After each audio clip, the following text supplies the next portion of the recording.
We've all heard the saying, money can't buy happiness. Well, I just so happen to disagree with that statement. I think that money is happiness. Hello, future gold diggers. Today I'm here to talk to you about how money is a constant in all of our lives.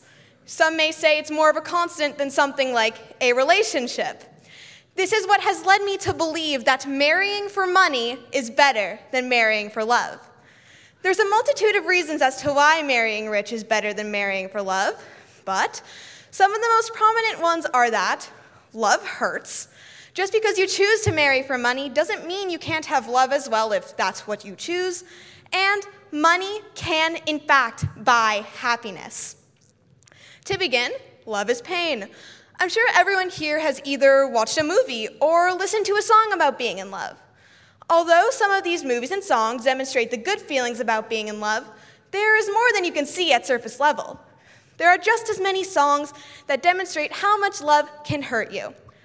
Traitor by Olivia Rodrigo, Falling by Harry Styles, Heather by Conan Gray, and All Too Well 10-minute version by Taylor Swift, which is also a movie, might I add, all demonstrate how much love can destroy you as a person.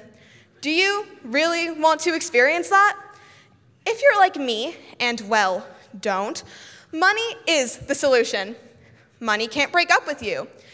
If you are with someone strictly for their wealth, there won't be as many feelings involved, therefore, not as much hurt if something goes awry. In addition, money can't hold you back from anything. If you're in a relationship based on feelings and emotion, you may be restricted from doing certain things. Let's say you want to take a trip, all by yourself. Your significant other might say that they'll miss you and they don't want you to leave, while your rich partner would probably just pay for the entirety of your trip and tell you to go. Money can't let you down, unlike people. Who needs a clingy significant other when you can have pure wealth? Secondly, if after that you decide you still want to have love, you can have it while marrying for money. If you are with someone strictly for business, at least on your end, there technically shouldn't be anything wrong with you having a bit of an emotional connection on the side. Sure, infidelity can be considered immoral, but so is using someone for their money, so at that point, just go for it. In addition, you can just go ahead and fall in love with a billionaire. Another common saying is it is just as easy to fall in love with a rich man as it is a poor man, and that is absolutely correct. At the end of the day, love is just a mixture of chemicals in your brain, so if you convince yourself hard enough, you can fall for anyone. I, as an avid romance reader, have read multiple books where the main character falls in love with a rich person and are extremely happy by the end, not only because of their newfound relationship, but also because of all the money they just gained.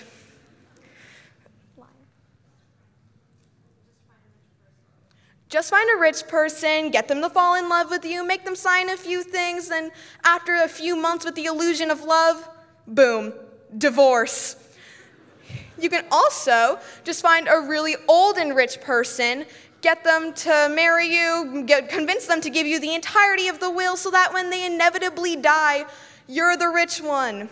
These two options allow you to go off and have the romance of your dreams after the fact. So if you're torn about whether to go for love or money, you don't have to be. There are many viable options for you to have both, so go for the money first. Lastly, money can, in fact, buy happiness. Insider.com did a study on whether or not money made people happier, and it proved that it did. It was said that people who make a minimum of $75,000 a year were happier. It was also said that people who have more money get to have more experiences in life, further enhancing their social life and allowing them to create identity in the world. Also, tell me you don't even get just a little bit happy when you buy something. Although materialism is a trait we all try to avoid, it is totally normal for you to get happy when you buy that pair of shoes you've been wanting for a really long time. Shying away from materialism isn't going to make it go away. So just embrace it and marry a rich person to allow it to reach its full potential. Just embrace the materialism. Furthermore, we live in a world where everything costs money, even things like therapy. And what is therapy? Paying to get happy. Money is something that is crucial to survival, so why not just take the easy way out and marry someone more fortunate than you are? There is no shame in that. If anything, it is smarter to knowingly marry someone with more money than you than less money than you. In 2021, a model who goes by the name of Ginger and runs the blog Girls Just Want to Have Funds wrote an article for Finance Consumerism Commentary. In short, she states that smart women marry for money not only because it makes them more aware of their own finances, but also the finances of their future partner. She also states that someone who is perhaps not as wealthy and has no sort of financial goal can be unmotivated in more than one aspect of life, which is not something that you look for in a long-term partner. Ginger is now a very successful model and writer, all because she chose to marry rich. If it weren't for that, she wouldn't be where she is. So, if you don't want to take it from me, take it from her, someone who has been in a situation like this for a very long time and turned out extremely happy. In conclusion, marrying for money is far superior to marrying for love. Love is pain. If you decide you want to suffer through that pain, you can have it while marrying for money, and money can buy happiness. Always remember, love is temporary, money is forever. Thank you.